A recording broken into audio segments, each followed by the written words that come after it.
Hey guys, tonight we begin with an empire, one that built highways before Google Maps, aqueducts before plumbing, and bureaucracy before email. The Roman Empire, a civilization so obsessed with efficiency that it conquered half the known world, mostly to improve its water pressure. So before you get comfortable, take a moment to like the video and subscribe, but only if you genuinely enjoy what I do here. And let me know in the comments where you're tuning in from and what time it is for you. It's always fascinating to see who's joining us from around the world. Rome didn't begin as a marvel of civilization. It began as a swamp, a glorified campsite full of shepherds yelling at each other across a river. And yet somehow, those same muddy people built an empire so advanced that 2,000 years later, we're still impressed, and a little suspicious. By its peak, Rome stretched across continents, commanded oceans, and invented bureaucracy just to keep track of how great it was. It could supply fresh water to millions, dispose of their waste, and then schedule a gladiator match for dessert. No empire before or since has managed to make indoor plumbing and public slaughter look equally glamorous.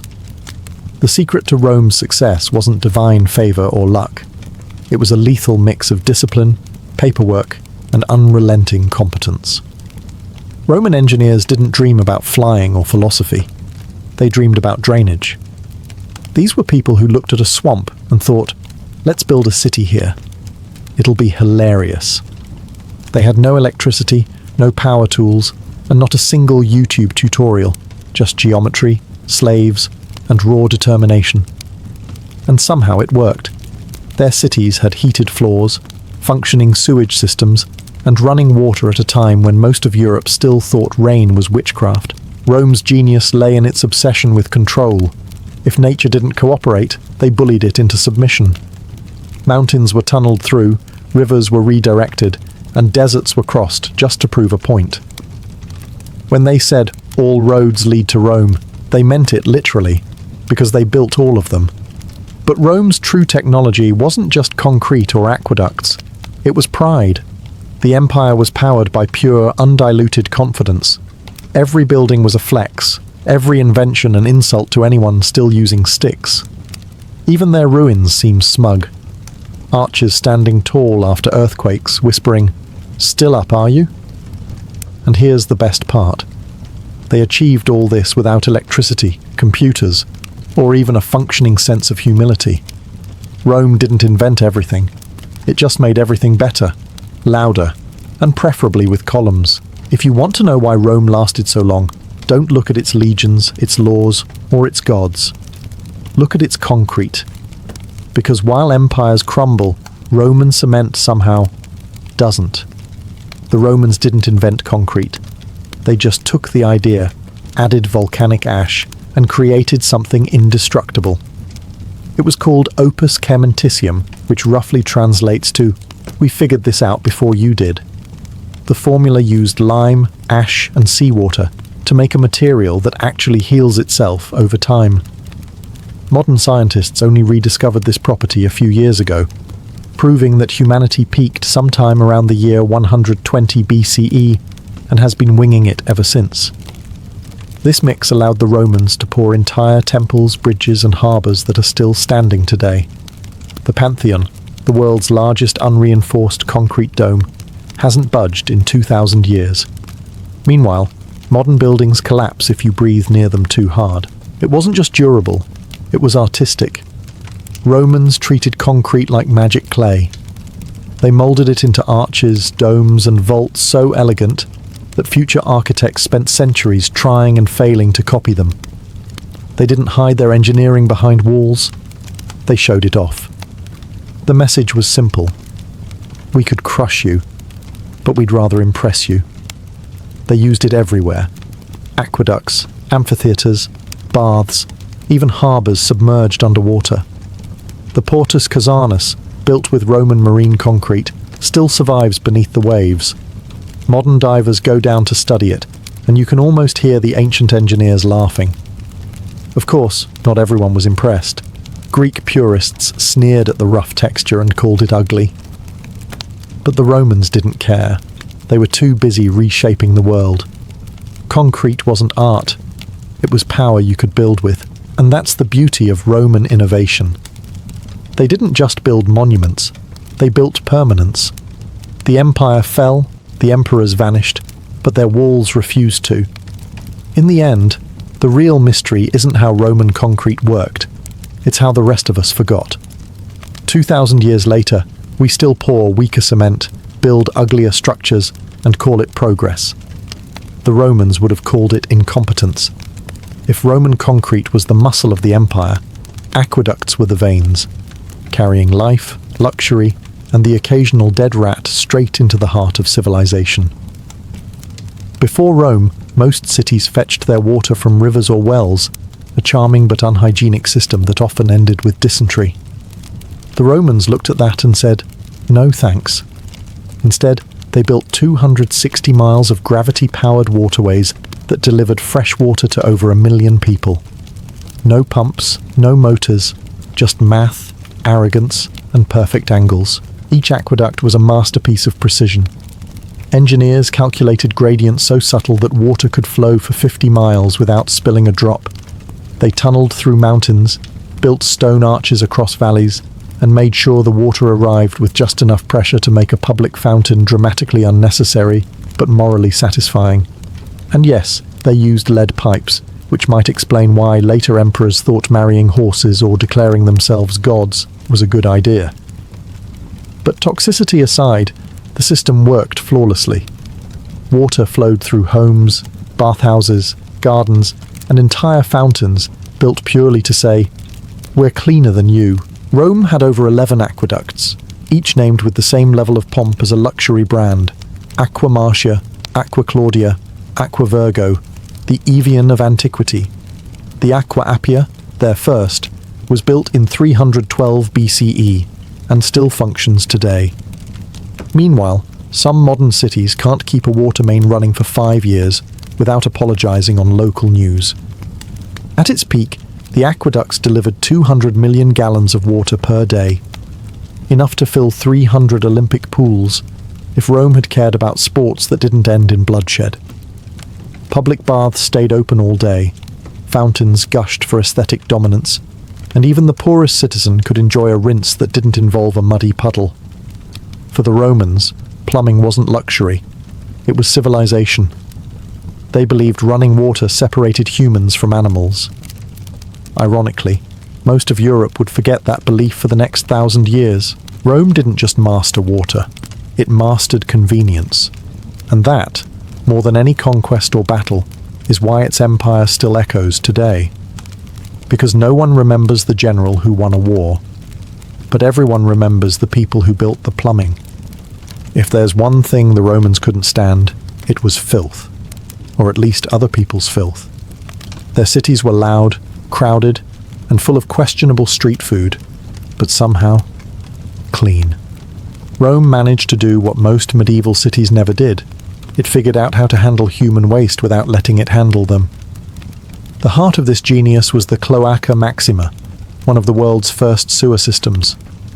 Built around the 6th century BCE, it started as a drainage canal and evolved into a subterranean labyrinth that still carries water today, which is impressive if you ignore what kind of water it's carrying.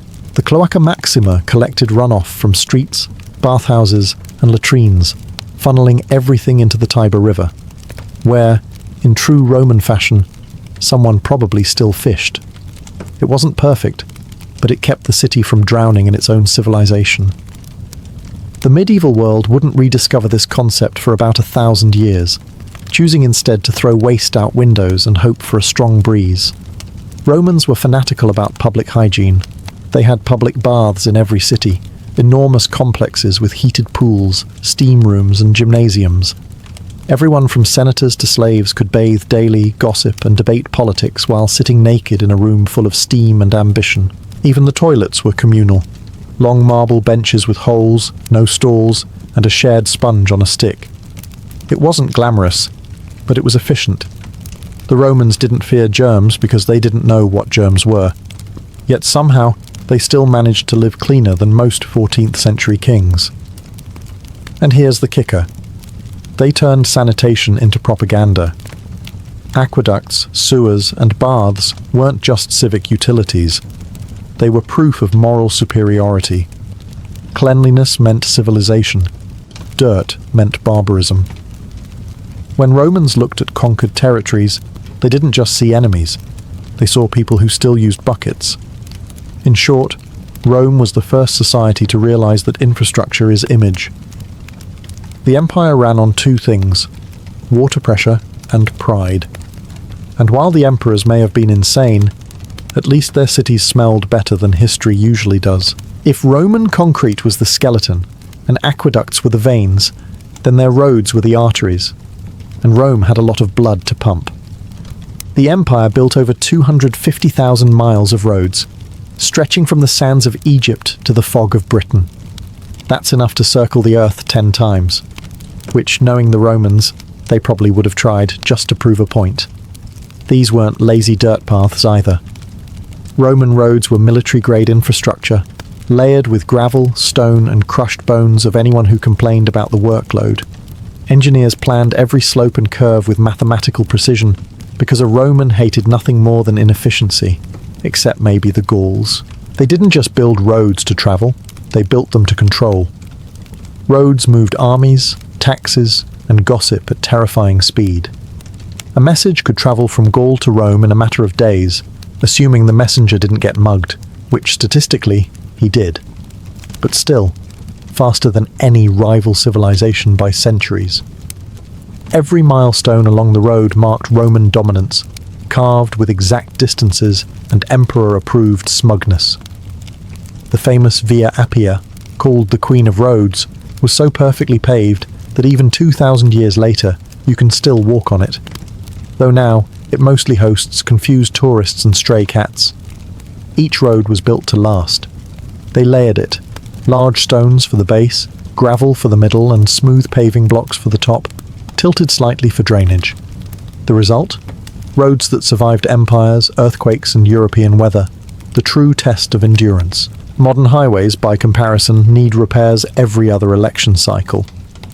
Meanwhile, the Via Flaminia still casually exists, looking down at us from eternity like, "You call that asphalt?" But Rome's roads weren't just practical. They were psychological warfare. Every straight, perfect line said, "You are part of Rome now. Try rebelling. We'll be there by Tuesday." And honestly, that's what made the Roman Empire unstoppable. Not the legions, not the emperors, but the logistics. Because while everyone else was fighting mud, Rome was fighting time and winning. If the roads were Rome's arteries, then its courier system was the empire's Wi-Fi, fast, reliable, and occasionally intercepted by barbarians. Rome knew that an empire wasn't conquered by swords, it was maintained by communication. Orders had to move faster than rebellions. So, they built the Cursus Publicus, a state-run postal service created by Augustus, who apparently wanted to read bad news faster. This was no casual mail system. It was a logistical masterpiece, complete with stations, horses, and bureaucrats who probably slept in spreadsheets. Couriers carried wax tablets, scrolls, and imperial decrees across thousands of miles, changing horses at way stations called mutationes. The rich could send messages across the empire in mere days, which was great, unless those messages were tax bills. Each courier wore an official badge, the ancient equivalent of a government email signature. They rode day and night, swapping horses at every stop, their only real hazard being exhaustion, robbery, or accidentally delivering a death sentence to the wrong villa. The system's efficiency bordered on terrifying. The emperor could send a command from Rome to Egypt in less than a week. Rebels barely had time to declare independence before receiving a polite note reminding them they were, in fact, still property. And because Rome loved control, they built maps, intricate scroll-like road charts showing every route, town, and way station. The most famous, the Tabula Peutingeriana, looks like a cosmic spaghetti diagram of the known world. It's basically Google Maps for people in sandals. But this wasn't a public service. Ordinary Romans didn't get to mail love letters or grandma's sandals across the empire. The cursus publicus was for official business only. Military orders, tax records, and the emperor's daily micromanagement. If you were a civilian, your best bet was handing your message to a friend and hoping they didn't die en route. Still, for its time, it was miraculous. Rome had built the world's first high-speed information network, powered by horses and human endurance. Messages crossed continents, empires stayed in sync, and history's largest bureaucracy kept humming. It wasn't glamorous, but it worked. And in Rome, that was the highest form of beauty. Roman architecture wasn't just functional, it was propaganda carved in stone. Every dome, column, and arch screamed, "We are better than you, and we can prove it mathematically." The Romans didn't build small, they built monuments, the kind of public works that made conquered nations forget they were conquered, at least until the tax bill arrived. Their buildings weren't just shelters, they were statements. The Colosseum, for example, could seat over 50,000 people, had retractable awnings, elevators powered by slaves, and better crowd control than modern concerts. All this, so people could watch tigers eat accountants. Then there was the Pantheon, which looks like the gods themselves designed it on a good day. Its concrete dome remains the largest unreinforced dome in the world, because apparently rebar was for cowards. The oculus at the top, that perfect circular hole, wasn't just an architectural feature, it was a flex. Light streamed through it like divine approval, illuminating the empire's greatest achievement, its own ego. Roman architects didn't just master symmetry, they weaponized it. They used arches and vaults not only for strength but for beauty. Arches made aqueducts possible, bridges eternal, and temples impervious to time. They didn't decorate their structures with art, they made the structure itself the art. And let's talk about scale. Romans loved making you feel small. Entering a basilica or bathhouse wasn't relaxing, it was humbling. The buildings dwarfed everyone, reminding citizens that Rome was infinite, and they were, statistically speaking, not. Even the floor mosaics were designed to look up at you with quiet judgment. Everything in Roman architecture was perfectly balanced between utility and showmanship. The engineering was flawless, but so was the marketing. Every structure said, "We built this for you, but also to make you feel unworthy." And perhaps that's the genius of it all. The Romans built not just to last, but to outlast. To remind the future that while empires fall, smug architecture doesn't. Today, tourists line up to admire ruins that refuse to die, while somewhere deep in the dust, you can almost hear an ancient architect whisper, "You're welcome." Rome's greatest innovation wasn't the sword, or even concrete. It was geometry with attitude. The arch turned the impossible into architecture. Before Rome, everyone built flat things. Flat walls, flat ceilings, flat roofs that collapsed the moment Zeus sneezed. Then came the Romans, who looked at gravity and said, "No." The Roman arch redistributed weight so perfectly that it let them build aqueducts, bridges, and stadiums that refused to fall down, even when empires did. Every curve, every keystone, every brick whispered a kind of smug mathematical poetry. The arch didn't just hold the structure, it held the empire together. And then there were the vaults, arches in series. When one arch wasn't enough, the Romans cloned it across a ceiling and called it a day. The barrel vault, the groin vault, the cross vault, all elegant names for what was essentially ancient structural flexing. They used them in baths, temples, and basilicas, not because they needed to, but because they could. The Colosseum alone contains 240 arches, stacked in tiers like an engineering wedding cake. Every arch perfectly balanced tension and compression, distributing weight down to the foundations. Modern architects still study it, and secretly cry. But Rome didn't stop at physics. It made arches beautiful. You couldn't walk 10 feet in a Roman city without passing one named after a guy who probably didn't deserve it. Triumphal arches were the empire's version of a press release. We won something. Here's a giant reminder. The Arch of Titus, for instance, celebrates the destruction of Jerusalem in glorious stonework. Nothing says, "Please admire our empire," like immortalizing someone else's tragedy in marble. And that's the thing. The Romans didn't just master gravity, they humiliated it. Their architecture wasn't about surviving nature. It was about outsmarting it, in public, with style. 2,000 years later, their arches still stand, unbothered, while glass skyscrapers crack under the first mild earthquake. The Romans may have fallen to politics, plague, and bad leadership, but their geometry? Still undefeated. The Romans didn't just build with water, they worked it. Where other civilizations saw rivers as scenic hazards, Rome saw a power source that never needed lunch breaks. They turned flowing water into labor, and in true Roman style, they did it on an industrial scale. The empire's engineers developed watermills, hydraulic saws, and grain factories that could feed entire cities. At places like the Barbagul mill complex in southern France, 16 massive water wheels worked in perfect harmony, the ancient equivalent of a food processing plant, minus the health code violations. It's often called the world's first industrial site, which is both impressive and slightly depressing if you've ever waited for your toaster to break down. Their ingenuity didn't stop at grain. They built hydraulic-powered stone saws for cutting marble, water lifting devices for irrigation, and mechanical pumps to drain mines. If you think Roman engineer sounds dull, remember, these people were moving entire rivers just to make bread faster. And yes, it was all powered by gravity, the quiet, invisible slave that kept the empire running. No electricity, no fossil fuels, no sustainability initiative. Just pure, ruthless practicality. Water went in one way, power came out the other. Simple, beautiful, and completely terrifying in scale. Their hydraulic mastery even reached into entertainment.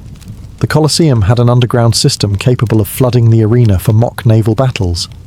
Because apparently, watching real ships sink inside a sports venue was the ancient version of special effects, thousands of gallons of water, in and out on command, all for spectacle.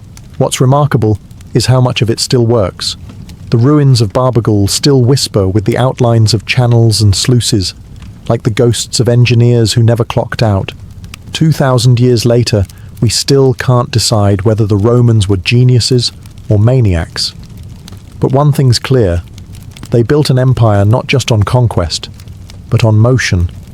Water flowed, gears turned, cities fed, and history quietly admitted defeat. Rome didn't just control nature, it employed it, and it never even had to give it a day off. The Romans didn't just conquer the world, they wanted to live comfortably while doing it. After all, what's the point of empire if your marble villa feels like a refrigerator? Enter the Hippocaust, Rome's version of central heating, invented 2 millennia before anyone else thought to complain about drafts. The system was simple genius, a furnace beneath the floor, channels that carried hot air through hollow bricks, and flues that vented it through the walls. The result? Heated floors, warm baths, and smug satisfaction. Rich Romans could stroll barefoot in January, while northern barbarians were still defrosting by firelight. Public bathhouses ran on the same principle, but on an industrial scale. The baths of Caracalla, for example, could host thousands of people at once, each enjoying perfectly regulated heat in massive vaulted halls. Beneath it all, hundreds of slaves shoveled wood into roaring furnaces. Efficiency, Roman style, luxury for the few, cardio for the many.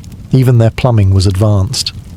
Hot, cold, and tepid water flowed through pipes and fountains, making Roman spas the envy of the world, and occasionally a death trap when the lead content got a little too ambitious. Still, no one could argue with the comfort, and they didn't stop at heating. Wealthy Romans even experimented with cooling systems. They stored snow from mountains in insulated pits, then used it to chill wine or air out their dining rooms. In other words, the first form of air conditioning, powered entirely by slaves with bad backs and good endurance. Rome's obsession with comfort bordered on the divine. Every villa, bath, and palace was a temple to convenience. Heat, Water, light, all harnessed for pleasure, all beautifully wasteful. The empire might have been brutal, but it was never cold. So, while medieval Europe later struggled to survive winter with fireplaces and prayers, Rome had already perfected the art of living like the world belonged to it, because for a while, it did. In the end, the Romans didn't just master warmth. They mastered control, over air, over water, over comfort itself, and somehow, over everyone else's expectations. Roman builders didn't have machines, engines, or forklifts. They had ropes, pulleys, and men with terrifying upper body strength. Yet somehow, they managed to hoist multi-ton stones into the sky with a precision that would make modern construction crews cry. Their secret weapon? The treadwheel crane, a massive wooden wheel big enough for two men to walk inside, like human hamsters with a death wish. As they trudged forward, the wheel turned, the rope wound, and the block rose. It was simple physics, powered entirely by sweat, physics, and misplaced confidence. These cranes could lift several tons, and Rome didn't stop there. They stacked pulleys, added gears, and multiplied force until they could raise columns taller than most modern buildings. The Colosseum, the Forum, the Pantheon. None of them would exist without the relentless creak of these machines and the exhausted sighs of the people inside them. And of course, the Romans did it all without safety standards. No helmets, no harnesses, no days without accident posters. If something went wrong, gravity made sure it was final. Yet somehow, the work got done, flawlessly. Roman engineers treated mechanical advantage like divine revelation. They didn't just build cranes, they built systems. Construction sites were symphonies of levers, capstans, hoists, and shouting. They even used counterweights, an idea so smart it wouldn't become standard again until the Renaissance, when someone finally went, "Wait, didn't the Romans already do this?" The sheer organization was astonishing. Cranes assembled cranes. Columns lifted columns. Buildings practically built themselves, if by themselves you mean hundreds of unpaid laborers being yelled at by an architect in sandals. The technology spread across the empire. Every port, bridge, and basilica owed its existence to these machines. They weren't glamorous like aqueducts or marble statues, but they made those things possible. In a way, Rome didn't just conquer the world. It lifted it, one stone at a time. And when you stand in front of the Colosseum today, staring at its impossible height, remember this.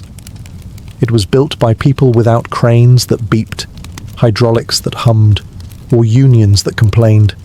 Just rope, math, and a little bit of madness. If Rome was the muscle of the ancient world, Alexandria was the brain, and sometimes the lab for weird experiments no one asked for. Under Roman rule, this city of scholars, inventors, and egomaniacs produced machines so bizarre and ahead of their time that they still sound like bad science fiction. The star of this mechanical circus was Hero of Alexandria, mathematician, engineer, and certified overachiever. Hero wasn't content with simple levers or pulleys. He wanted magic. His inventions included automatic temple doors, self-filling wine cups, singing birds, and even a coin-operated vending machine that dispensed holy water. Yes, 2,000 years ago, you could insert a coin and get divine hydration, proof that capitalism and religion have always gotten along just fine. But his masterpiece was the Aeolipile, the world's first steam engine. It was a hollow metal sphere that spun as steam escaped through its nozzles. Completely useless but spectacular to look at. The device powered exactly nothing, which is exactly why it was beloved.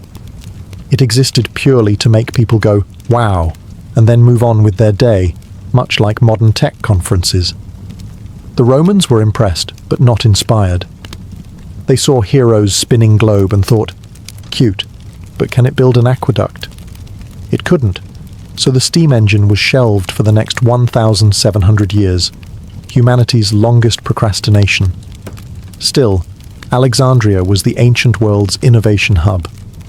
Automata, water organs, hydraulic clocks, all emerged from its fever dream of intellect and ego. temples that opened their doors with fire, statues that moved by air pressure, fountains that sang. The line between science and sorcery got so blurry, people started praying to engineers. Hero and his peers didn't invent machines to solve problems. They invented them because they could. It wasn't practicality, it was performance art. And that's what made Alexandria remarkable. While Rome built for eternity, Alexandria built for wonder. One gave us concrete and sewers, the other gave us the first coin machine and an early prototype of, wow, look what I made. If Rome conquered the world with discipline, Alexandria conquered imagination. And for a brief, glittering moment, both empires met in genius. The Romans didn't start as seafarers. They were landlubbers with good sandals. But once they realized half the Mediterranean was, inconveniently, water, they did what Romans always did. They copied someone else and then improved it until it terrified everyone. By the late Republic, Rome had built one of the most formidable navies in history. Their ships weren't elegant like Greek triremes. They were floating battering rams made of timber, bronze, and aggression. And naturally, they industrialized it. The Carthaginians once mocked Roman sailors for being amateurs, so Rome captured one of their ships, reverse-engineered it, and built a fleet of 120 in 2 months.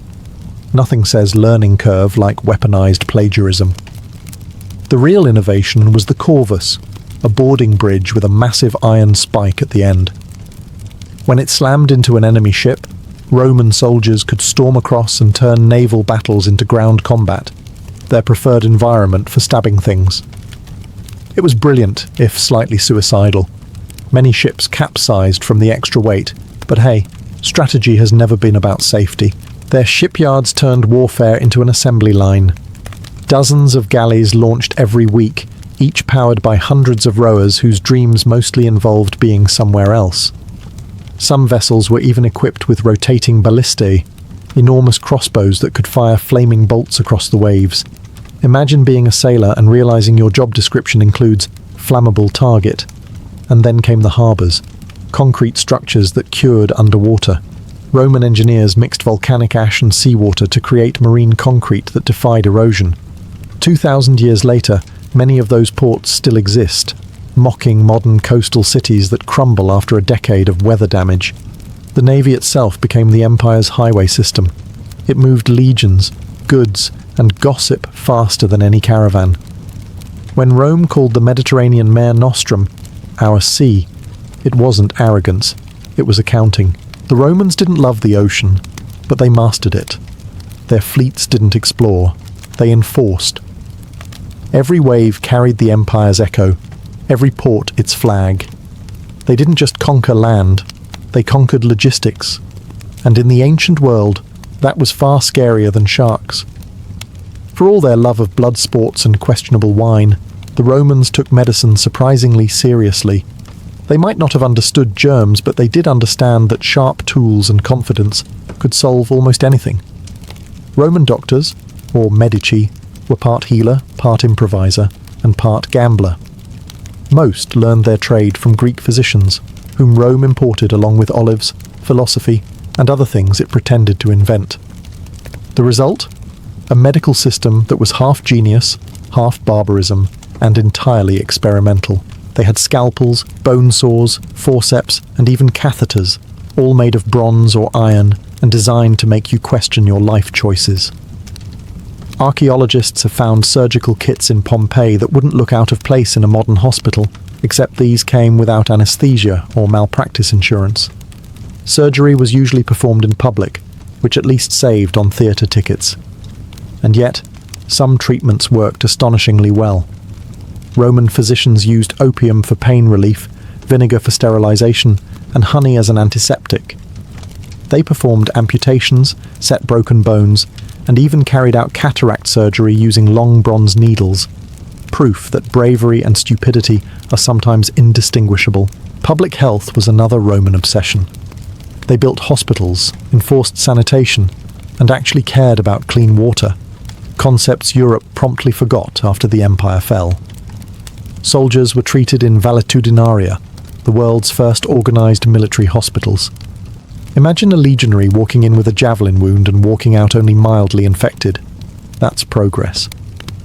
Everyday life was just as efficient. Romans used soap made from animal fat and ashes, brushed their teeth with crushed shells, and wore cosmetic creams that could double as sunscreen or poison, depending on the recipe.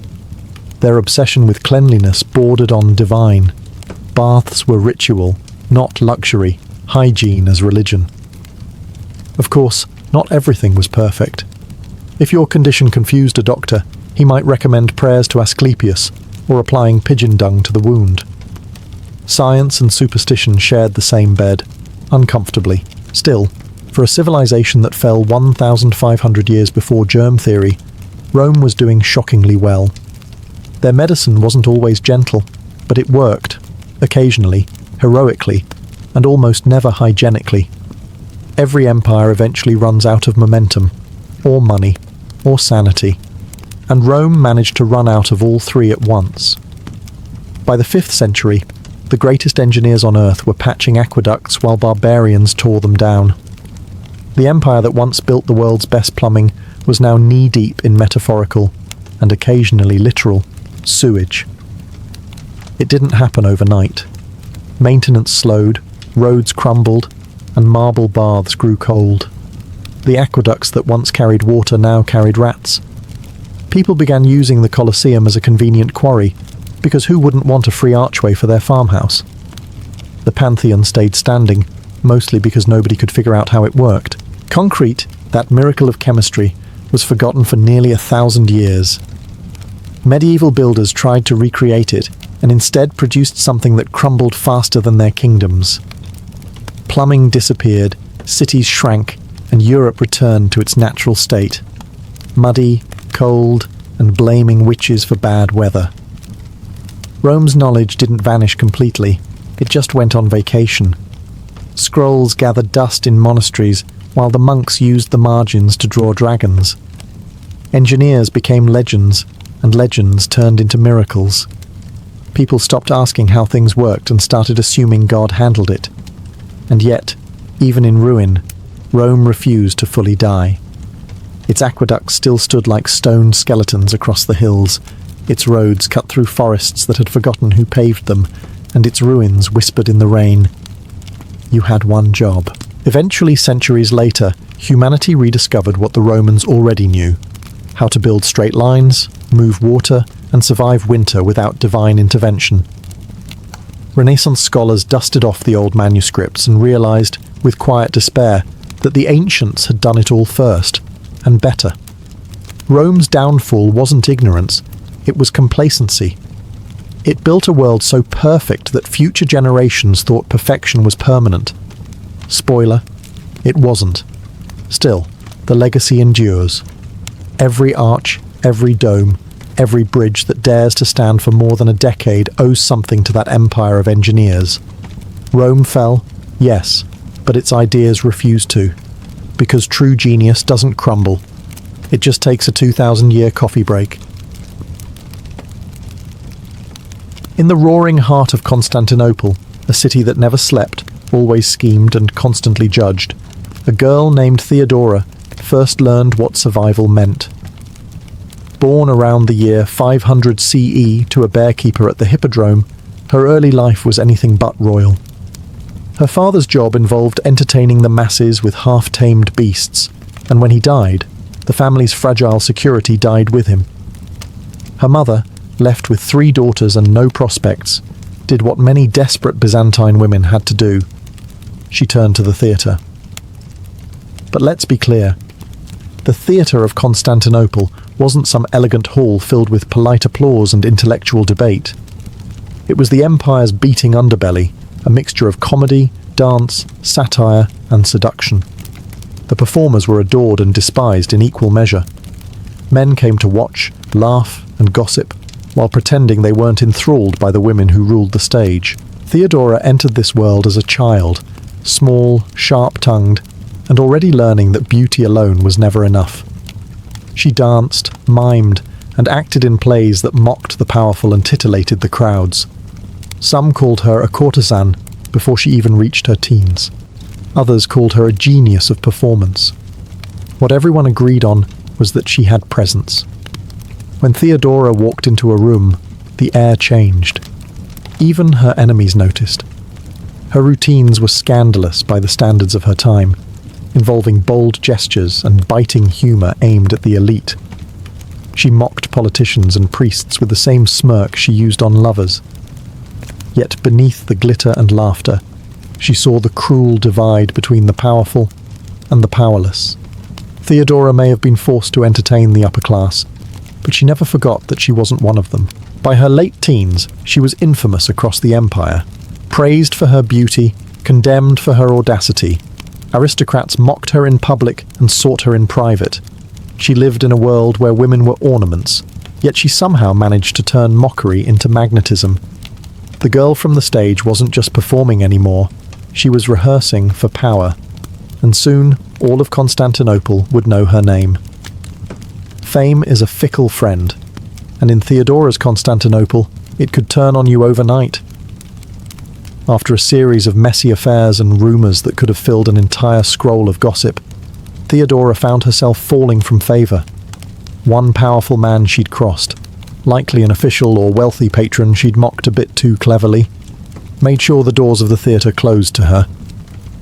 So, with little choice and less money, Theodora left the glittering capital behind and set out for the provinces. Her exile began in Alexandria, the intellectual furnace of the Eastern world. It was a city of contrasts. Monks debating theology in one corner, dancers performing in the next, and street preachers shouting about sin above the noise of traders. Here, stripped of her stage and fame, Theodora faced herself. The woman once adored for her beauty was now alone, surviving on wit and scraps. Yet, what could have broken others only sharpened her mind. In Alexandria, she encountered a Christian sect known for its severe teachings, possibly the Monophysites, who believed Christ had a single, divine nature. Their message of endurance and humility struck her deeply. Theodora, the scandalous performer, began to reflect on redemption. Not the meek kind whispered in prayer, but a fierce, self-forged rebirth.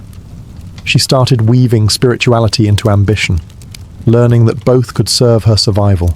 She also learned something even more valuable. Influence isn't just earned on the stage, it's commanded through conviction. Whether in the theatre or the church, people followed those who spoke with certainty. And Theodora, always a performer, knew how to turn certainty into art. Eventually she left Alexandria behind, travelling through the deserts of North Africa and Syria, accompanying a wealthy official for a time before parting ways. It was a period of trial and transformation. The gossip columns of Constantinople would later claim this was her shameful wandering. They couldn't have been more wrong. This was her metamorphosis, the cocoon from which the empress would emerge. By the time Theodora returned to the empire's heart, she wasn't the same dancer who had once performed for coins and applause. She was something far more dangerous. A woman who had seen the world, learned its hypocrisies, and decided she would never again be at its mercy. When Theodora returned to Constantinople, she carried no gold, no title, and no family name to shield her. Only a quiet fire that unnerved anyone who looked too long. The city hadn't changed much. The same gilded mosaics, the same whispers of sin and sanctity echoing through its marble streets. But she had changed. The once provocative performer was now composed, reflective, and shrewd. She had learned that true power was not in the applause of the crowd, but in the attention of the few who ruled them. And soon, one man in particular would give her that attention: Justinian. At the time, Justinian was not yet emperor. He was the brilliant nephew of Emperor Justin I, ambitious, disciplined, and socially awkward in that charming way powerful men often are before history romanticizes them. He was a man obsessed with order, law, and destiny, but also one with a curious weakness. He admired strong minds as much as beautiful faces. Theodora somehow managed to embody both. Legend says Justinian first saw her while she was living modestly in a small house, spinning wool and offering counsel to other women. She was no longer the spectacle of the hippodrome, she was a mystery wrapped in humility. But when she spoke, her words had the precision of a knife. Justinian was captivated not by her beauty, which remained undeniable, but by her intellect.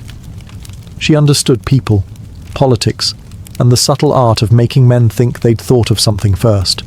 Their connection was immediate but scandalous. Byzantine high society sneered. Marrying an ex-actress was unthinkable. Actresses were legally barred from such unions. Yet Justinian wasn't the kind of man to let laws stand in his way. He rewrote them, quite literally.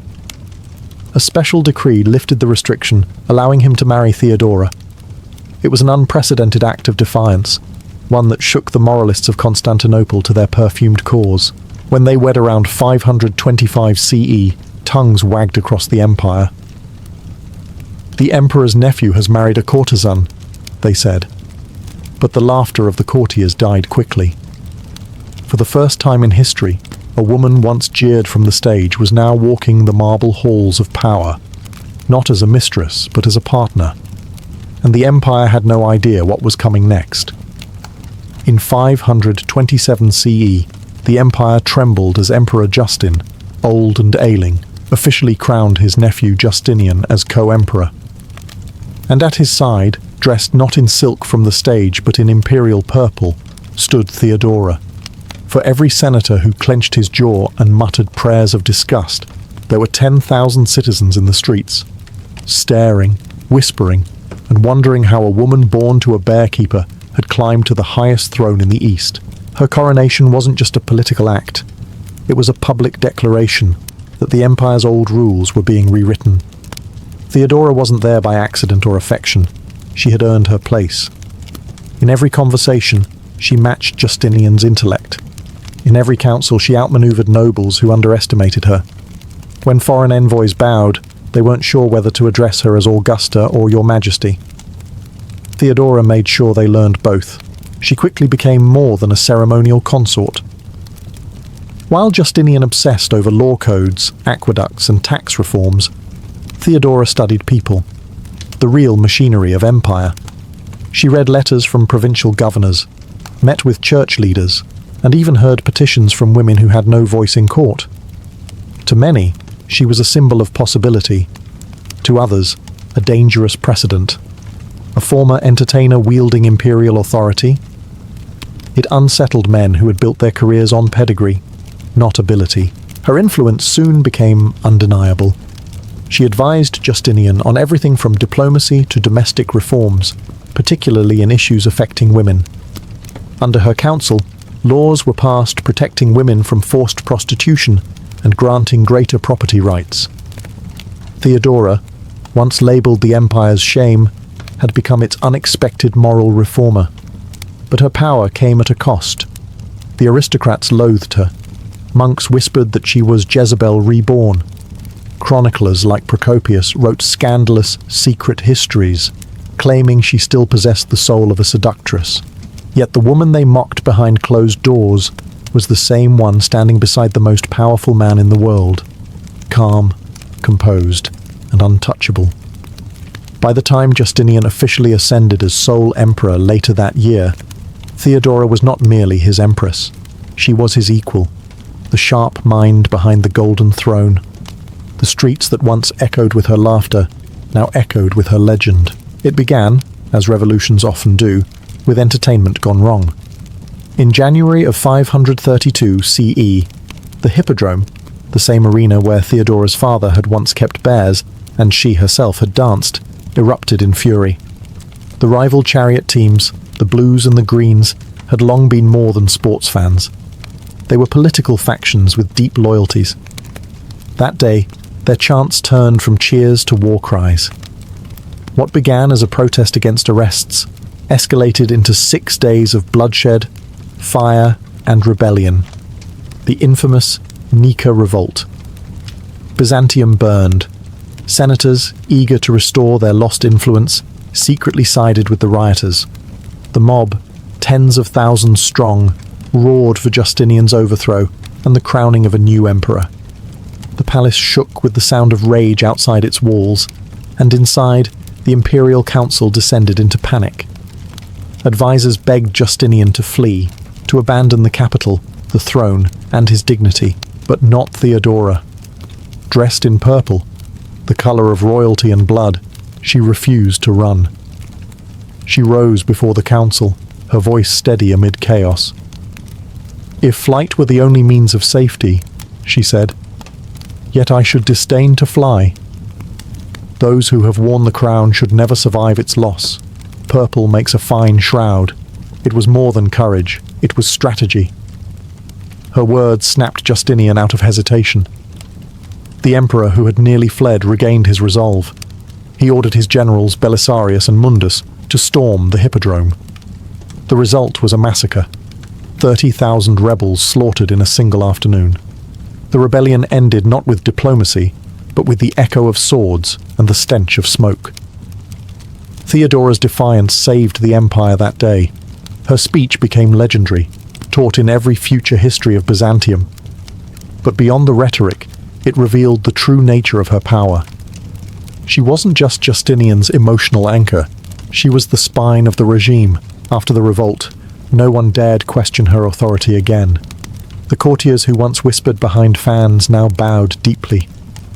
The mob that once cheered her downfall had been silenced in their graves. Theodora had proven, in the most brutal way possible, that she was not a survivor of scandal, but the architect of survival itself. When the smoke of the Nika revolt finally cleared, Theodora emerged from the ashes not merely as empress, but as something rarer, a ruler forged in fire. Constantinople lay wounded, its streets charred, its people broken, and its faith in leadership shaken. Yet out of that ruin, Theodora saw opportunity. Justinian rebuilt the city in marble and stone. Theodora rebuilt its conscience. She had never forgotten what it meant to live at the mercy of men, as a performer, as a woman, as someone dismissed before she even spoke. Now that she had power, she used it ruthlessly in the service of those who had none. She pushed through reforms that no emperor before had dared to consider. Women forced into prostitution were granted protection and refuge. Slavery of the desperate was restricted. Husbands who abandoned their wives could be punished. Women could inherit property in their own right. To the elite, these were shocking policies. Soft, they sneered, unfit for empire. But Theodora didn't care about the senators who grumbled over their wine. She cared about the women who came to her palace gates at dawn, seeking justice. She established a house called the Metanoia, repentance, a refuge for former prostitutes, where they could live, work, and start anew. It wasn't charity, it was vengeance disguised as mercy. Theodora had turned the empire's shame into its strength. Her moral authority, however, was double-edged. Many of her critics called her reforms hypocrisy, citing her scandalous youth. They missed the point entirely. Theodora's power came because she had lived the life the empire condemned, and survived it. Her empathy wasn't theoretical. It was lived experience wrapped in silk. Even Justinian, the great codifier of law, deferred to her insight on social matters. When he revised the empire's legal code, Theodora's influence could be seen in the new protections for women and the poor. Her fingerprints were embedded in the very laws that shaped Byzantine society for centuries. Yet for all her compassion, she was no saint. Theodora's mercy had limits, and her enemies learned that the hard way. For every woman she lifted up, there was a nobleman brought low, often without realizing until it was far too late that the empress had already written his fate. Power, in Byzantium, was a performance, and no one understood the stage better than Theodora. But with every bow from a general and every polite smile from a senator came a hidden dagger. The court of Constantinople was a nest of ambition, and Theodora was the brightest, most envied serpent within it. Her rise had humiliated the aristocracy. Noblewomen who traced their bloodlines to Rome could hardly stomach a former actress commanding their husband's respect. Some pretended loyalty, others whispered poison in corridors heavy with incense. Monks thundered from the pulpit that the empress was the devil in silk. Chroniclers like Procopius, her most spiteful critic, recorded her as a scheming seductress who used her body as others use the sword. In truth, she was guilty only of doing what every man in that palace did, but better. Her intelligence and sharp tongue made her both admired and feared. She was known to humiliate courtiers with a single glance, to freeze a senator mid-sentence with one raised eyebrow. When Justinian faltered in judgment, Theodora made the hard decisions, especially the ones that required no mercy. She played politics like chess, and her opponents never realized they'd been cornered until the board was swept clean. Her rivalry with the general Belisarius's wife, Antonina, was both alliance and war. The two women ruled their husbands as power partners, then turned on each other in bursts of betrayal and reconciliation that made even the gossips exhausted. One day, they'd share secrets over wine. The next, one would be orchestrating the other's downfall. It was court life at its purest, friendship laced with arsenic. Still, Theodora's sharpest weapon wasn't fear, but loyalty. Those who served her faithfully were rewarded beyond measure. She raised servants to courtiers, courtiers to governors, women to saints in the eyes of the empire. She built her own network of spies, informants, and loyal clerks, a silent army that answered to no one but her. Behind the jeweled veil, she was always calculating, always watching. Theodora had learned the first rule of power early. Survival depends not on innocence, but on control. And though her enemies seethed in gold and silk, she alone understood that crowns aren't inherited. They're defended, one ruthless decision at a time. If politics was Theodora's battlefield, religion was her chessboard. The Byzantine Empire wasn't merely a state. It was a divine hierarchy dressed in imperial robes. And yet beneath the gold leaf mosaics and incense clouds, the empire was split by theological fury. The question tearing the Christian world apart was deceptively simple. Was Christ one nature or two? To outsiders, it was hair-splitting theology. To Byzantium, it was grounds for civil war. Justinian, ever the legalist, supported the orthodox position that Christ had both a human and divine nature. Theodora, however, quietly championed the Monophysites, who believed his nature was singular and divine. It wasn't just belief, it was loyalty. The Monophysites had sheltered her during her exile in Alexandria. Now she sheltered them in return. While Justinian debated bishops, Theodora played her own game. She transformed parts of the palace into safe havens for persecuted clergy, smuggling exiled monks back into the city and hosting secret councils under the emperor's very nose. In public, she smiled and nodded during orthodox ceremonies. In private, she sent gold and letters to Monophysite leaders hiding in deserts and monasteries. It was hypocrisy to some, diplomacy to others. But to Theodora, it was justice. Her maneuvering wasn't just religious, it was strategic. By backing the marginalized sect, she balanced her husband's authority with her own independent network of allies. While Justinian ruled the empire's laws, Theodora ruled its souls. She understood something her husband never fully grasped. Faith could control the masses far more effectively than decrees ever could. But her actions also deepened the chasm between them. Justinian adored her, yet their faiths became quiet rivals. He believed unity lay in doctrine. She believed unity lay in mercy. And though they ruled side by side, they were often two empires within one, his of marble, hers of conviction. Her defiance left a lasting mark. When the Orthodox chroniclers cursed her name, the Monophysites remembered her as a saint, their secret empress. Even centuries later, they whispered her story in remote monasteries, calling her the protector of the true faith. In an age where belief could kill you, Theodora had done the unthinkable. She turned heresy into power and compassion into empire. By the mid-540s, Constantinople had changed, and so had Theodora. The grand reconstruction after the Nika revolt had turned the city into a jewel of the world, crowned by the Hagia Sophia, that vast dome floating like heaven's canopy above the skyline.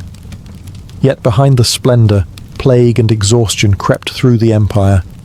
Justinian's wars drained its coffers, disease swept through the capital, and the once vibrant empress began to fade. Theodora had been many things: dancer, exile, queen, reformer, but she had never been fragile.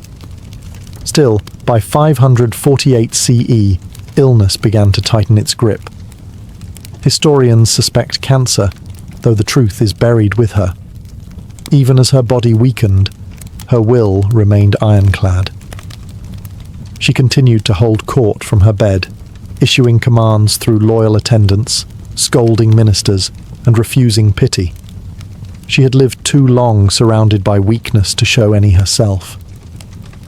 Her final months were marked by an eerie serenity. The woman who once defied riots and theologians alike spent her last days surrounded by the empire she had reshaped. Justinian, broken with grief, visited her daily. To him, she was more than an empress. She had been his shield, his counselor, and his equal. Without her, even the laws he'd written seemed lifeless. He had once rebuilt Constantinople from ashes, but he could not rebuild Theodora. When she finally died, at the age of about 48, the city fell silent. The same streets that once mocked her name now wept. The woman who had danced barefoot in taverns was laid to rest in imperial robes of purple and gold. Justinian had her buried in the Church of the Holy Apostles, the resting place of emperors, an honour few women had ever earned. But Theodora's death was not an ending. Her legacy endured in every law that protected the poor, in every woman who dared to speak, in every stone of the Hagia Sophia that glittered beneath the sun. She had risen from the filth of the theatre to the glory of the throne, wielding beauty, intellect, and audacity like divine weapons. Centuries later, historians still argue whether she was saint or sinner. The truth, as always, lies somewhere in between, in the story of a woman who refused to be forgotten. Before they became the iron-fisted rulers of the Baltic, the Teutonic Knights were simply a group of German pilgrims with a tent. It was 1190, and the siege of Acre was grinding the Third Crusade into the dust. The stench of blood and disease filled the air. The Holy Land had become a furnace of faith and death. In the chaos, a handful of men from Bremen and Lübeck, German merchants turned crusaders, set up a makeshift hospital beneath white sails stitched from their ships. Their goal was not conquest but compassion, to care for their wounded countrymen who had fallen under the burning sun. That humble act would be the spark that lit a much darker fire. What began as a band of healers soon grew into something far more formidable. War has a way of transforming charity into necessity, and necessity into power. Within a decade, these German brothers, once devoted to tending the sick, took up arms to defend their hospital. Their compassion hardened into discipline, their faith sharpened into zeal. By 1198, the transformation was complete. With the blessing of Pope Innocent III, the Order of Brothers of the German Hospital of St. Mary in Jerusalem was officially declared a military order, a fusion of monk and soldier. They wore white mantles marked with a stark black cross, a symbol of purity wrapped in menace. Their vows were holy: poverty, chastity, obedience. But their purpose had become unmistakably martial. They modelled themselves after the Knights Templar and the Hospitallers, but with one crucial difference. They were German. Their language, their organisation, their rigid hierarchy reflected the cold precision of the Holy Roman Empire. They were crusaders with a bureaucratic soul, knights who could pray, fight, and file reports with equal discipline. The Order's early years were spent defending Christian pilgrims and fortresses in the Holy Land, but Jerusalem was slipping away. The crusading dream was dying in the desert, and the Teutonic Knights knew it. To survive, they would need a new frontier, a new Holy Land to conquer. Soon their eyes would turn away from the sands of Palestine to the frozen forests of the Baltic. There, amid pagans and snow, their real empire would begin.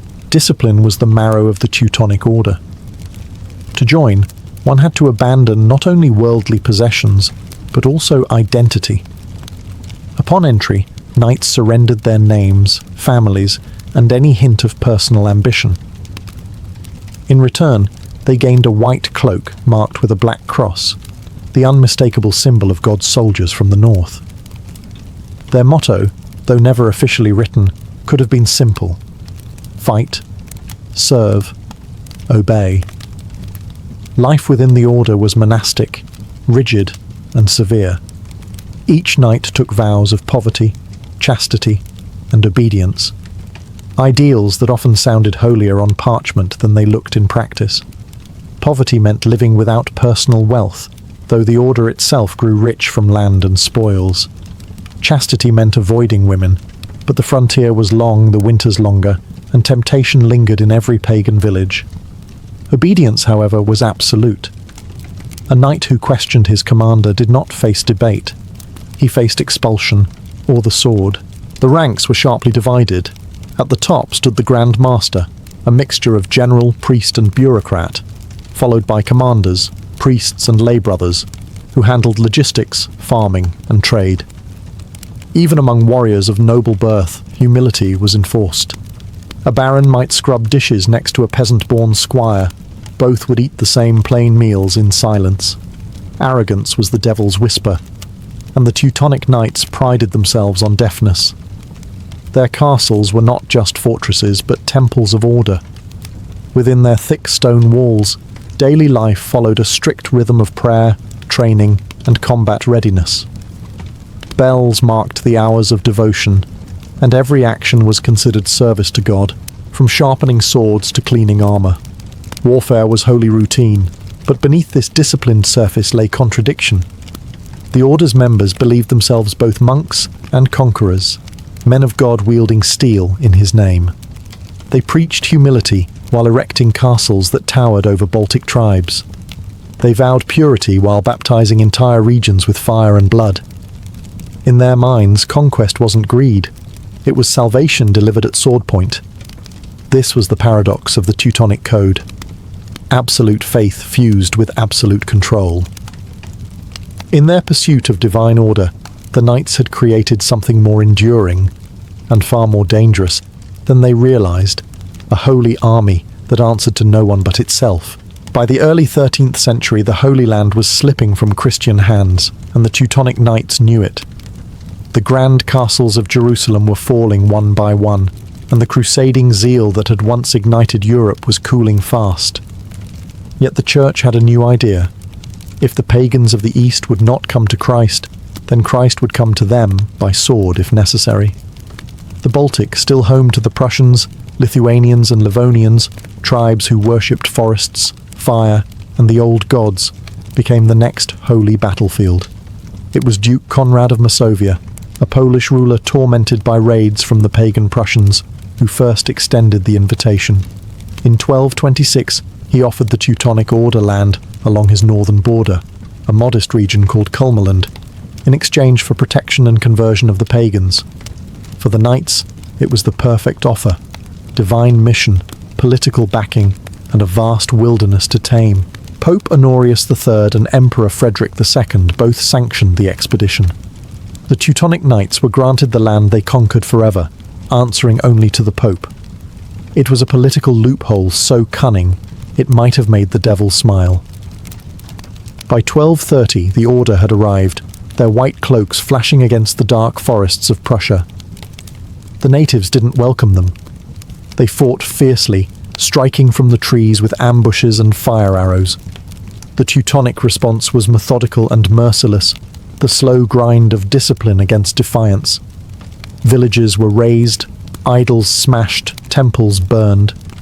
Pagans who resisted baptism were executed or enslaved. Those who converted often did so with a sword at their neck. But the knights weren't mere brutes. They built fortresses wherever they marched, each one a symbol of permanent conquest. Wooden stockades soon gave way to stone, the most famous being Marienwerder, and later Marienburg, the beating heart of their rising state. Monks turned masons, and crusaders turned landlords. In the frozen wilderness, the Teutonic knights found something the Holy Land never offered: permanence. They were no longer guests in a foreign desert, but masters of their own domain.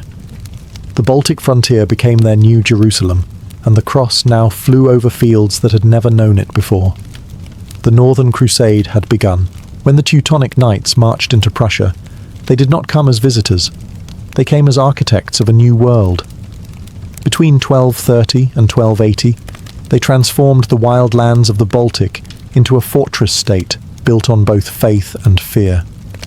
Their white mantles moved like ghosts through forests of birch and pine, their processions echoing with hymns that promised salvation but delivered submission. At first, the Prussians resisted fiercely.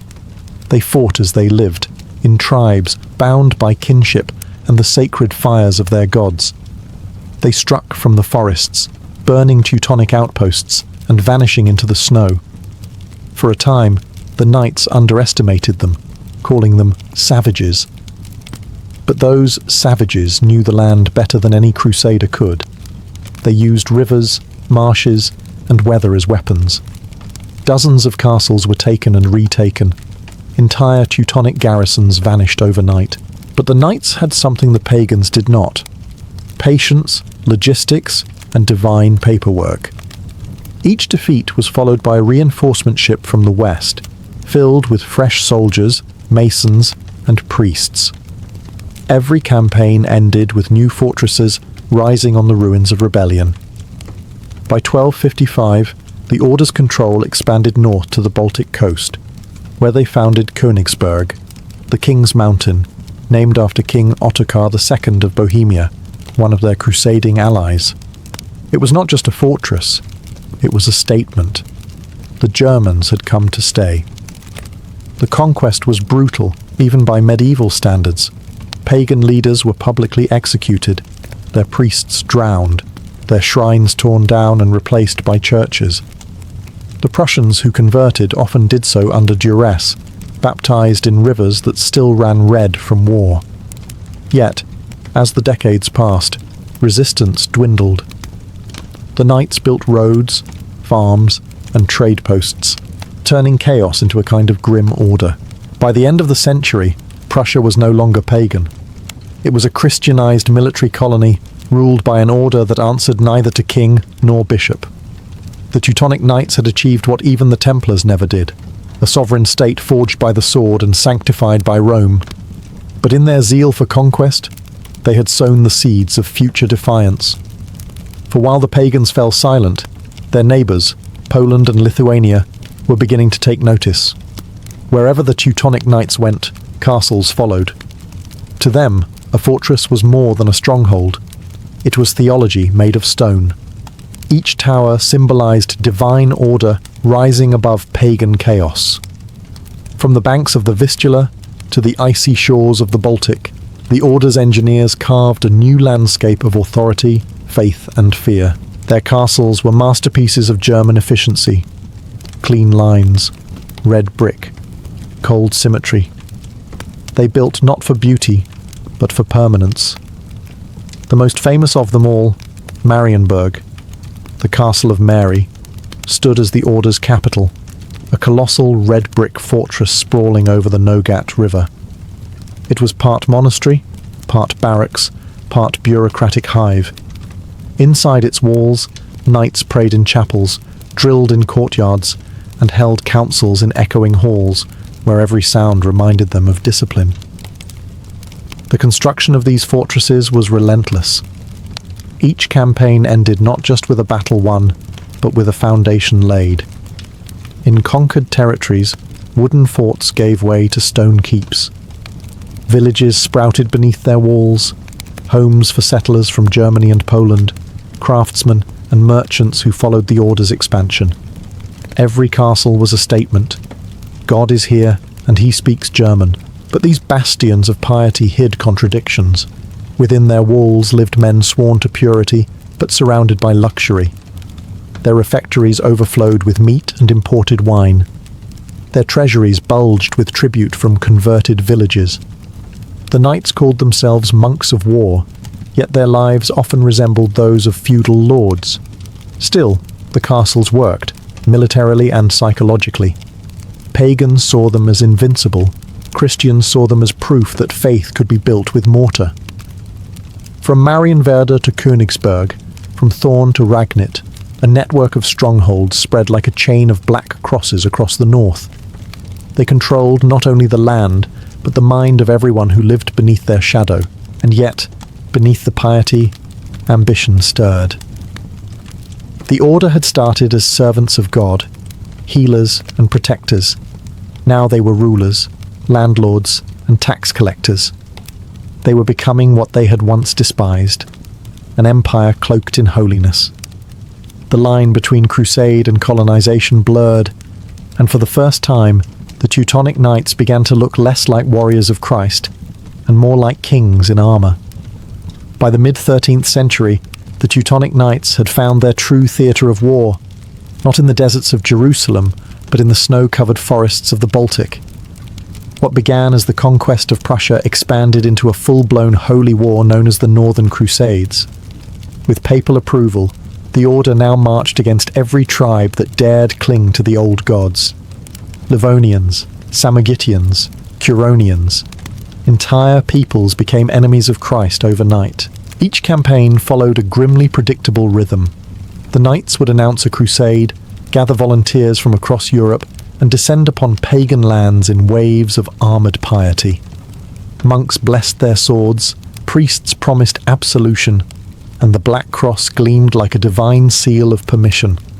Villages that resisted were burned, survivors baptized under the smoke. Conversions came with sermons, and the occasional sword point for emphasis. But not all crusades went as planned.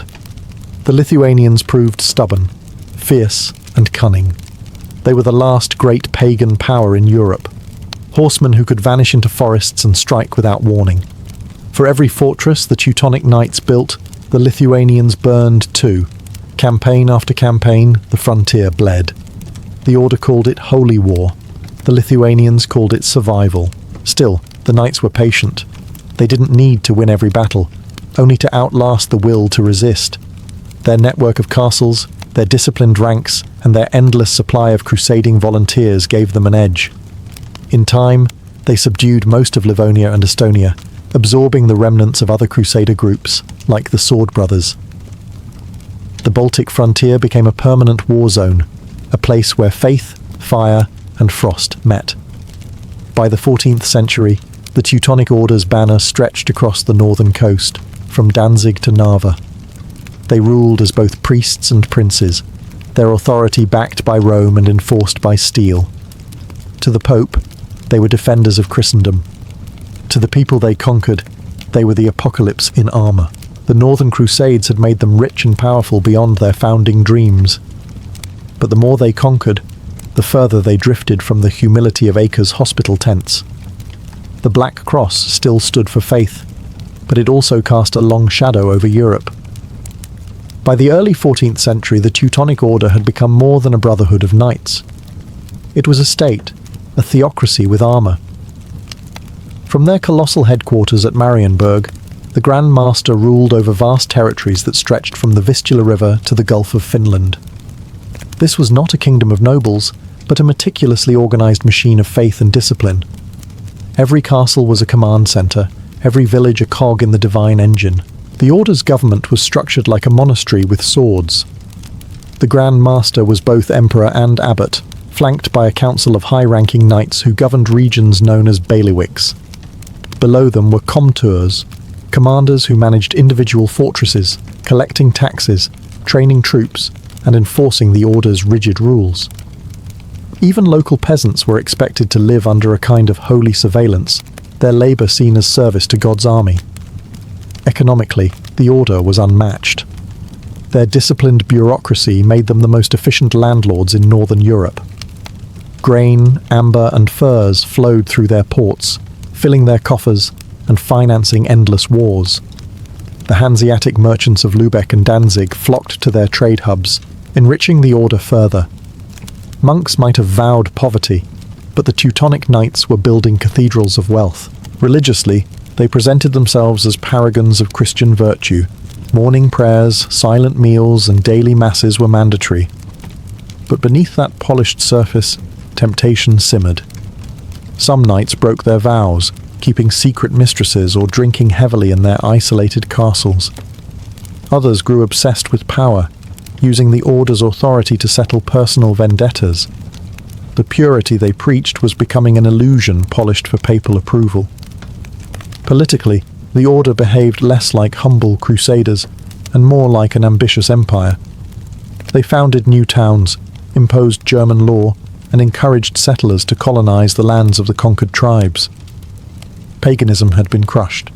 Now came Germanization. Roads, churches, and markets replaced the sacred groves of old. To outsiders, the Teutonic state looked invincible, a perfect blend of faith and discipline. But to those within, cracks were forming. The knights had conquered the world they wanted. Now they had to rule it. And ruling it required something they had never learned on the battlefield: restraint.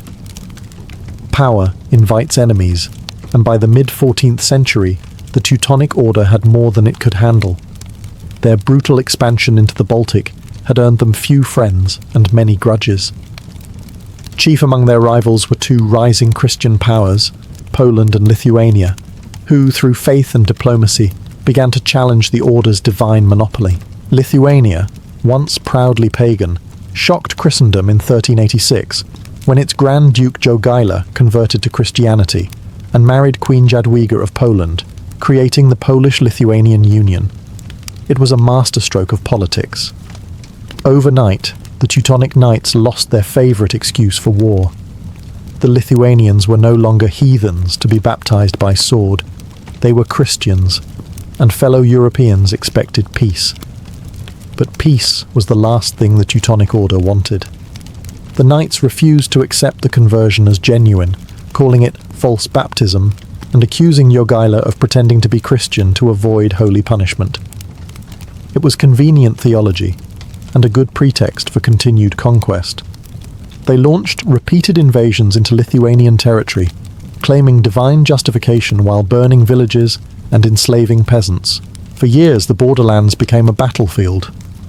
The knights' shining armour and strict formations clashed with the swift cavalry of the Lithuanians and Poles. Crusading volunteers from Germany, France, and England joined the order for holy adventure, while Lithuanian nobles rallied under the black and red banner of defiance. The tension culminated in one of the most significant medieval battles, Grunwald, or Tannenberg, in 1410. The Teutonic Knights marched under their Grand Master Ulrich von Jungingen, confident of victory.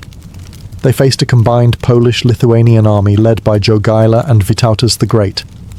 The knights, disciplined and proud, formed their shining ranks on the open field and were annihilated. By the end of the day, the Order's army lay shattered. Ulrich himself was slain, his white mantle trampled in the mud. It was the beginning of the end. Though the Order survived politically, its myth of invincibility had been destroyed. Grunwald was more than a defeat. It was humiliation. For the first time, the Black Cross had been broken, not by pagans, but by Christians. And in that irony lay the cruelest twist of all. The Order that once claimed to defend Christendom had finally been undone by it. After the catastrophe at Grunwald in 1410, the Teutonic Order never truly recovered. They limped back to their fortresses, still proud but hollow, their aura of divine invincibility shattered. The once mighty monastic empire began to crumble, not in a single blow, but slowly, like a fortress left to rot from within. The knights still wore their white cloaks and prayed their daily prayers, but their confidence had turned brittle. The Baltic wind that once carried their hymns now carried whispers of failure. The decades that followed were filled with uneasy truces, debts, and rebellions. The Order's treasury, once overflowing with tribute and trade, bled dry from war reparations and the loss of crucial lands. Their subjects, German settlers, Prussians and Poles, grew restless under their rule. The aura of holiness that once justified the Order's authority was gone, replaced by resentment and taxation. The final blow came from within. In 1525, Grand Master Albert of Brandenburg embraced the winds of the Reformation and did the unthinkable. He abandoned his vows, secularized the order's territories, and declared himself Duke of Prussia under Polish suzerainty. The Teutonic Order, once a warrior brotherhood bound by purity and obedience, had become a duchy, its black cross now a mere heraldic memory. The sacred had become political, and the monks had become bureaucrats. Yet, despite its fall, the shadow of the Teutonic Order lingered. Their castles, Marienburg, Königsberg, Thorn, remained standing, red brick monuments to discipline and dominion. Their statecraft and organization laid the groundwork for Prussia's later rise. A new kind of empire, one forged not in the name of God, but in the name of efficiency and power. The very spirit that had once driven the Teutonic Crusades would, centuries later, echo in the militarism of the Prussian kings. In the end, the Teutonic knights were both saints and sinners, builders and destroyers. They brought literacy, law, and trade to the Baltic, but also bloodshed, slavery, and forced conversion. Their black cross became a paradox, a symbol of faith corrupted by ambition. When their last true knights died, the order did not vanish, it simply changed costume. The prayer had ended, but the echo of the crusade still haunted Europe, a reminder that even holy men, given too much power, can become what they once swore to fight. The year was 41 BCE, and the Roman world was bleeding from within. Julius Caesar was dead, the Republic was dying, and three men now ruled what remained: Octavian in Rome, Lepidus in Africa, and Mark Antony in the East. Of the three, Antony was the most brilliant soldier and the most dangerously human. He was impulsive, charming, and reckless, a man who could conquer nations but not his own desires.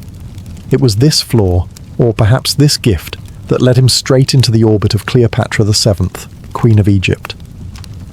Their first meeting took place in the city of Tarsus, on the southern coast of modern-day Turkey. Antony had summoned Cleopatra to answer accusations that she had aided his enemies. Most rulers would have arrived humbled, veiled, and afraid. But Cleopatra was not most rulers. She turned a summons into a spectacle. According to legend, she sailed up the Cydnus River in a barge plated with gold, its purple sails billowing under a perfumed breeze. The air shimmered with incense. Cleopatra herself reclined beneath a canopy, dressed as the goddess Aphrodite, while attendants fanned her with peacock feathers. Musicians played, dancers moved in rhythm, and the curious citizens of Tarsus crowded the banks to witness what felt less like a royal audience and more like a myth unfolding in real time. Antony, who had faced armies and triumphed in countless wars, was unprepared. He expected a nervous queen seeking forgiveness. Instead, he found a woman who commanded the stage better than any general commanded an army. Cleopatra knew the power of presentation, that in a world ruled by men, appearance could be its own kind of weapon. When she finally met Antony, she spoke with confidence and wit, blending flattery with challenge. She treated him not as a conqueror, but as an equal, or perhaps as prey. By the time the banquet ended, Antony was captivated. Her intellect matched his ambition. Her charm softened his pride. That evening in Tarsus was no mere diplomatic encounter. It was the opening act of one of history's most intoxicating and destructive romances, a union born not of love alone, but of calculation, desire, and the unstoppable magnetism between power and beauty. Cleopatra had conquered Antony long before she touched his hand. Her weapon wasn't beauty alone, it was spectacle. In Egypt, power was theatre, and Cleopatra was its leading performer. So when she invited Antony to a banquet aboard her gilded barge, she wasn't entertaining him. She was staging a conquest. The night was designed to overwhelm the senses. The decks glowed with lanterns reflecting off the Nile. Musicians played soft flutes in the distance, and servants moved like shadows carrying trays of jeweled cups and silver platters. Antony, dressed in Roman armor still dusty from campaign, found himself in a world where time seemed to melt. Cleopatra reclined beside him in silk-dyed Tyrian purple, a colour so costly it was reserved for gods and emperors. Every gesture, every word was measured. When she laughed, it wasn't just charming, it was strategy. The meal itself was legendary. According to later accounts, Cleopatra hosted 12 banquets, each one more extravagant than the last.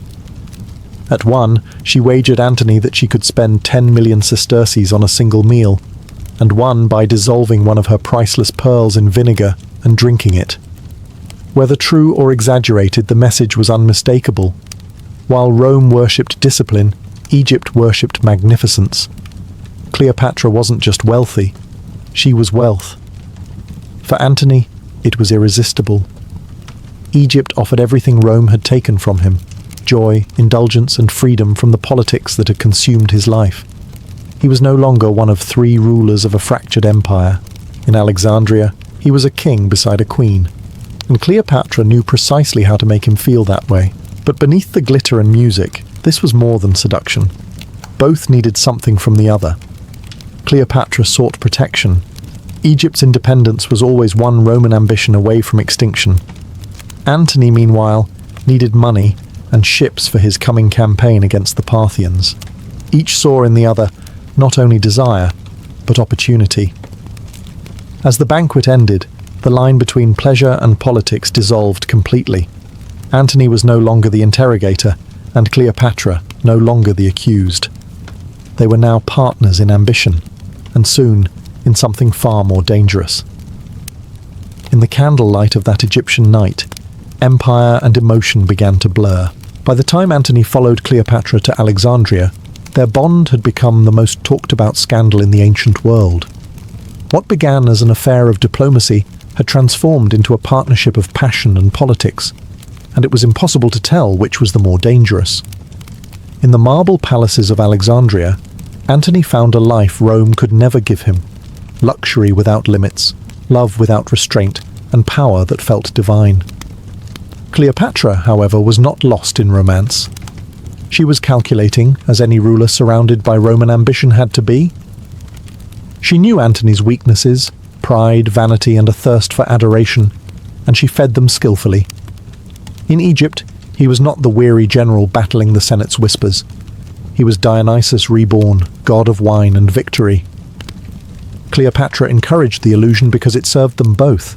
Their court became legendary, a world of silk and intoxication. They founded the inimitable Livers, a private society devoted to pleasure and excess.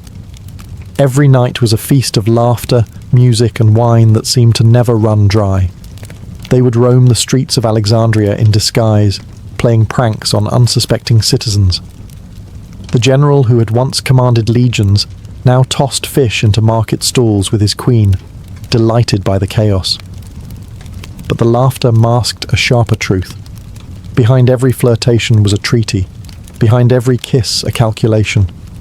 Cleopatra needed Antony to secure her throne and her son Caesarion's future. The boy she claimed was Julius Caesar's heir. Antony, in turn, needed Egypt's gold to fund his armies and cement his authority in the east. Together, they became a political machine disguised as a love story. Back in Rome, the Senate seethed. Rumours of Antony's debauchery spread like wildfire. Stories claimed he'd abandoned Roman virtue to live as Cleopatra's puppet, a man bewitched by a foreign queen. The image of him wearing Egyptian robes, drinking from golden cups, and calling himself a god shocked the Romans to their core. Yet in Alexandria, none of that mattered. For a fleeting moment they ruled the world as lovers and sovereigns, 2 stars burning too brightly to last. But even stars, no matter how brilliant, eventually collapse under their own gravity. While Antony and Cleopatra revelled in the splendour of Alexandria, Rome was simmering with outrage. The once great general who had stood beside Julius Caesar was now painted as a man enslaved by luxury and lust, the plaything of an Eastern temptress, and no one exploited that image better than Gaius Octavian, Caesar's adopted son and Antony's political rival. Octavian understood propaganda like a modern strategist understands media. He didn't need to defeat Antony on the battlefield. Not yet. He would destroy him in the minds of the Roman people first. Pamphlets, speeches, and whispered rumours turned Antony into the villain of a national drama. He was accused of dressing as an Egyptian, calling himself the new Dionysus, and bowing to Cleopatra as if she were a goddess. To Rome, that wasn't romance. It was treason, wrapped in perfume. Meanwhile, Cleopatra and Antony continued to blur the line between passion and politics. Together, they envisioned an empire united under both East and West, a revival of Alexander's dream. Cleopatra sought to restore Egypt's glory. Antony wanted to carve his own dynasty beyond Rome's reach. To cement this alliance, Antony publicly recognized Cleopatra's children, including Caesarion, allegedly the son of Julius Caesar, as rulers of the eastern territories. The gesture infuriated Octavian. In Roman eyes, Antony had not only betrayed his country, but insulted Caesar's legacy by elevating a foreign heir over him. The rift widened when Antony's Roman wife, Octavian's sister Octavia, tried to reconcile the two men. Antony refused her, sending her back humiliated. It was a fatal mistake. Octavian now had both personal and political ammunition. He spread the story that Cleopatra had bewitched Antony, that she used dark magic to enslave his will. To the Roman masses, this was irresistible gossip. In truth, Antony wasn't bewitched. He was simply blind to how deeply the tide had turned. While he and Cleopatra dined under silver ceilings, Rome was being prepared for holy war, not against Parthia or any foreign enemy, but against its own general. Love, once their greatest strength, was now Octavian's weapon. And with every whisper, Antony's honor sank further into the sands of Egypt. In 34 BCE, Antony and Cleopatra staged one of the most audacious political spectacles of the ancient world, the donations of Alexandria. It was meant to dazzle Egypt and the East. Instead, it gave Octavian the perfect script for treason. The event took place in the great gymnasium of Alexandria, a grand hall filled with gold, incense, and cheering crowds. Antony and Cleopatra sat on twin thrones dressed as living gods. He as Dionysus, she as Isis. Before them stood their children, each draped in royal robes. What followed was less ceremony and more declaration. Antony divided the Eastern Empire among Cleopatra and her heirs. Caesarion was proclaimed King of Kings, rightful son of Julius Caesar. The younger children, Alexander Helios, Cleopatra Selene, and Ptolemy Philadelphus, were crowned rulers of vast territories stretching from Armenia to Cyrene. To the Alexandrians, it was divine theatre, the rebirth of empire. To Rome, it was betrayal. A Roman general had given away provinces that belonged to the Republic, all to please a foreign queen. The Senate was horrified. Octavian's allies called Antony a traitor, accusing him of building a rival empire centered in Egypt. Antony, perhaps drunk on the pageantry, underestimated how this looked from afar. To him, the donations were diplomacy, a way to stabilize the East under loyal rulers. To Cleopatra, it was triumph. For the first time in generations, Egypt stood as the beating heart of a new world order. Together, they believed they could challenge Rome itself, but Octavian saw opportunity. He collected Antony's will, possibly stolen from the Vestal Virgin's temple, and read it aloud to the Senate. In it, Antony supposedly wished to be buried beside Cleopatra in Alexandria, not in Rome. Whether genuine or forged hardly mattered. The reaction was outrage. The Republic's patience snapped. From that moment, the affair was no longer a scandal. It was a war. Rome would not forgive a general who called himself a god beside a queen who called herself divine. Cleopatra had dreamed of an empire reborn. Antony dreamed of freedom from Rome's chains. Instead, their union had painted a single target on both their crowns. Love and politics had become indistinguishable, and now both would lead them to ruin. By 32 BCE, Rome was done whispering. The Senate declared war, not on Antony directly, but on Cleopatra. It was a clever move by Octavian.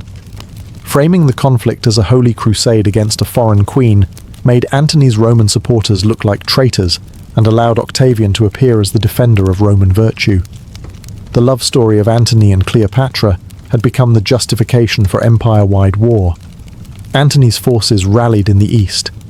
He commanded vast legions and an impressive fleet, bolstered by Cleopatra's Egyptian navy and endless treasure. Together, they prepared for confrontation on the Aegean coast. In Alexandria, Cleopatra oversaw the arming of ships while priests blessed the war banners. Antony, meanwhile, descended into a grim mixture of determination and denial. He knew Octavian's propaganda had poisoned Rome against him, but he believed victory could silence it. Octavian, however, was no soldier in shining armor. He was a strategist of reputation. His general, Marcus Agrippa, took the lead in the field, seizing key ports and cutting off Antony's supply lines. The propaganda machine continued its assault. Rome was flooded with images of Cleopatra as a seductive sorceress, riding Antony like a puppet. Even the gods, it seemed, had turned their favor toward Octavian. Antony and Cleopatra's forces finally assembled at Actium on the western coast of Greece. It was a poor choice: narrow waters, unpredictable winds, and a fleet burdened with oversized Egyptian galleys. Many of Antony's officers advised retreat to Egypt, but pride chained him to the fight. To abandon now would mean conceding not just the war, but his legend. As the armies faced each other across the Ionian Sea, tension gripped both camps. Cleopatra walked among her soldiers, dressed in armor beneath her royal cloak, urging courage. Antony promised victory and revenge, but beneath their speeches, fear rippled. Their armies were vast, but their unity fragile. Mercenaries fought for pay, not loyalty, and supplies were running thin. The final battle was approaching, and neither love nor gold could delay it.